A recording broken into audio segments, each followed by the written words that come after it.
And like the first day, I think on my 6th grade year, my teacher, Miss Noel, told me, you need to chew your own worms. And I was like, okay. Mr. Alford, who was supervising my group, looks down at me. He goes, KDMG? And I'm immediately kind of terrified because a lot of you know that if you're about this tall, then Mr. Alford has this kind of Dumbledore stare where you feel like he's just judging your soul. And it's terrifying. Anyway, so he looks down at me. He goes, KDMG? And I'm just standing there like waiting for what he's going to say, waiting for what I did. And he just goes, speak up. And she always said, I'm not going to do that for you. You're going to chew your own words because that's gross. Going to chapel and seeing the respect that St. Andrews showed, even though it's an Episcopal school, to all the other cultures, and seeing how it encouraged you to go out and experience different people and the way they think.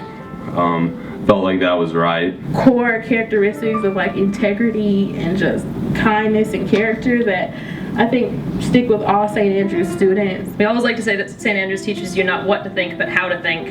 And I think that one of the important parts of teaching us how to think, this might sound kind of obvious, but it's just teaching us to think. At no place other than St. Andrews can you be on the dance team and be honor council prefect and people like not be like, you are weird and crazy. When I got here, it was unlike any place I'd ever seen before. Teachers were very interactive with the students. Students were interactive with students. That's one of the best things about St. Andrews is how tight of community we have. And I had a teacher, Mr. Dokarski, that would pull me aside and just give me like little counseling sessions and talk to me throughout the day.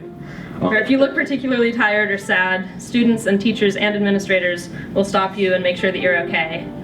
My teachers, Ms. Whitehouse, I see you especially, my teachers didn't think for me or digest the information for me and reduce it to packets. They gave me the raw material and allowed me to digest it myself. I was really scared. Also, it said that he was like Polish, and I'm like, oh, he's Polish. He's European. He must be serious about education. And that turned out to be true. I've gotten to make some great relationships with those teachers and coaches. And even in middle school, when most people would just look at us and see a bunch of kids, our teachers treated us as people who had valid thoughts and were capable of coming up with really substantial things to say. I can't put into words how it's just not like a Karnessia experience. I feel like it's a St. Andrews experience, and especially afforded by merit scholarship programs because people just do this out of the goodness of their heart, especially Miss McCarley. Like, you are amazing. I can say that you are one of the kindest and most genuine people I know. I appreciate you more than I can express, and you are an absolutely amazing person. Don't ever stop smiling and being absolutely awesome, Miss McCarley. You're good at it, and happiness looks amazing on you. I don't think in any other school, any other student would help you out like that. That just shows how tight a community we are here. I was visiting a friend of mine who goes to the Dalton School in New York City, and we're talking one of the best prep schools in the country according to pretty much any list that you look at. And the teacher started talking to me and asked where I was from, asked if I took physics, so I told him I did.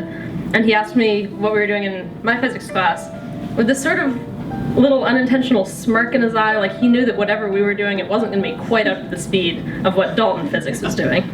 So I told him we just finished learning about capacitors, we're starting magnetism soon. And he kind of pauses, he stops smirking, and it turns out that's exactly what their class is doing that day. First, if you are a faculty member or a teacher or anyone who's ever had a conversation with me or anything, will you just raise your hand?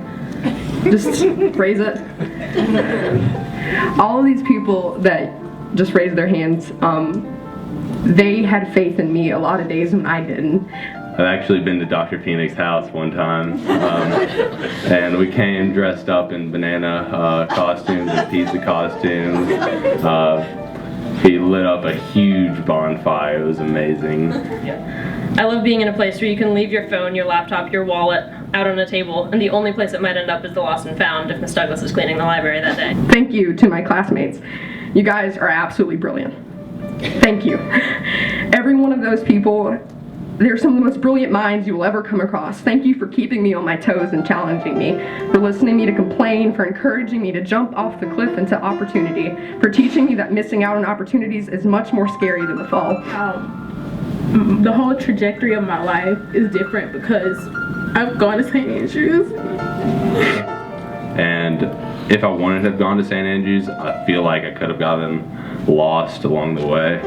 But teachers caring and Miss Chadwick pulling me aside every once in a while and saying, "Hey Gabe, so there's this thing called meditation." In a few months, I'm going to be very far from the state and everyone I've come to know, and I will miss it. However, I'll only miss it because it matters. It'll only hurt because it matters. My advice to everyone in this room, my fellow seniors especially, as they get ready to look at the world from a very, very different angle: let things hurt. Miss things. Miss them hard. Go far away and make new friends and new memories, and one day you'll find yourself missing that stuff too. But it's the only way to be a part of anything worth something at all. I'm really grateful for my almost 9 years here, for the Malone Foundation and my family, and all of you who listened to my application speech when I was a terrified freshman and decided that I deserved to be here. Thank you so much. I'm like, who does that? Like, who gives me an opportunity to have education at the best school in Mississippi just because they like have faith in me? And in the end, I really do feel like everything's working out. So thank you. I can't tell you how much it breaks my heart to think that this portion of my life is coming to an end. However, I'm smiling because it happened in the first place. If you ever see me even years from now, please feel free to talk to me. You know, I love to talk. And give me a hug. This place has been my home for 4 years.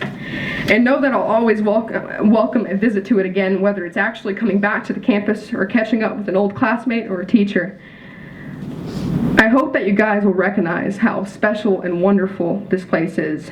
I've come to realize how important it is, how comforting it is to be able to pick up the phone from anywhere in the world, call anyone in this room and tell them that I need something and their willingness to make it happen. That's absolutely wonderful, and it's something I wouldn't trade for the world itself. This has been my home, and now it's yours too.